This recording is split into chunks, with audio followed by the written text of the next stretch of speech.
भोपाल से में बैठक हुई थी। कारम बांध मामले में बड़ी कार्रवाई हुई है। बांध निर्माण में 2 कंपनियां जो लगी हुई थी उन्हें ब्लैक लिस्टेड किया गया है।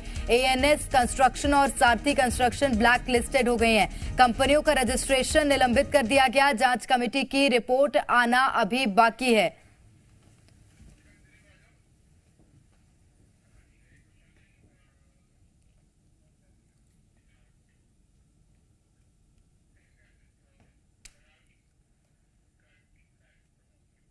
और ज्यादा जानकारी लेंगे इस वक्त भोपाल से हमारे साथ हमारे संवाददाता प्रमोद सीधे जुड़ गए हैं। प्रमोद, कारम डैम मामले में बड़ी कार्रवाई हुई है।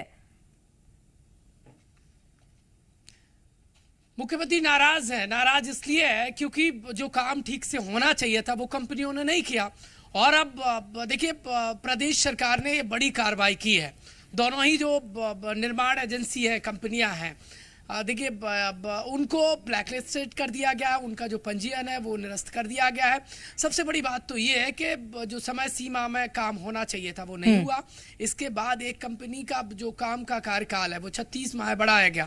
और वो जो काम का कार्यकाल था वो 9/8/2022 को ही खत्म हुआ था, यानी 11 तारीख से रिसाव शुरू हुआ और 2 दिन ठीक पहले उसका काम का डेट खत्म हुई थी। काम इसके बावजूद भी पूरा नहीं किया गया, लापरवाही बरती गई।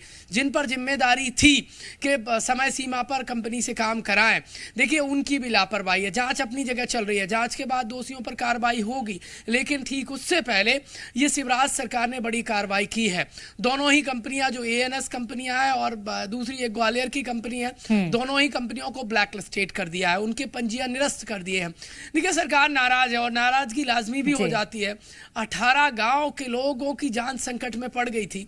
ये बांध में दरार आई थी और वो लापरवाही दोनों कंपनियों की थी। एक कंपनी को 2020 तक काम करना था, दूसरी कंपनी को 21 तक काम करना था। समय सीमा पर काम नहीं किया गया तो एएनएस कंपनी का कार्यकाल जो काम का है वो 36 माह बढ़ाया गया जी। और जो बढ़ाए हुए कामकाज की जो समय सीमा थी वो भी 9 तारीख को खत्म हुई थी, 9/8/2022 को।